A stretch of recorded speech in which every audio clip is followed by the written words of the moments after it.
మన నాలుక గురించి మనకు తెలియని కొన్ని ఇంట్రెస్టింగ్ ఫ్యాక్ట్స్ గురించి ఇప్పుడు తెలుసుకుందాం. సాధారణంగా మన నాలుక 6 రకాల రుచులను గుర్తించగలదు. తీపి, ఉప్పు, చేదు, పులుపు, కారం, ఇంకా ఒగరు. వీటితో పాటు మన నాలుక మన శరీర ఉష్ణోగ్రతను కూడా గుర్తించగలదు.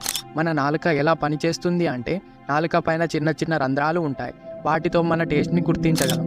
మనం ఆహారం తిన్నప్పుడు ఆహారం మన నాలుక పైన ఉన్న రంధ్రాలకు తాకుతాయి. అప్పుడు ఆహారంలోని రసాయనాలు లోపలికి వెళ్తాయి. ఆ రసాయనాలు మన నాడి కణాలకు ప్రవేశిస్తాయి. అవి మన మెదడుకు సమాచారాన్ని అందజేస్తాయి. అప్పుడు ఆ మెదడు సమాచారాన్ని విశ్లేషించి మనకు రుచిని గుర్తిస్తాయి. అదే సమయంలోనే ఆ రసాయనాలు మన బాడీలోని ఉష్ణోగ్రత సమాచారాన్ని కూడా మన మెదడుకు పంపుతాయి. ఇది ఎలా తెలుస్తుంది అంటే, మన బాడీలో ఉష్ణోగ్రత పెరిగినప్పుడు మన చేదు రుచిని ఎక్కువగా అనుభవిస్తాం.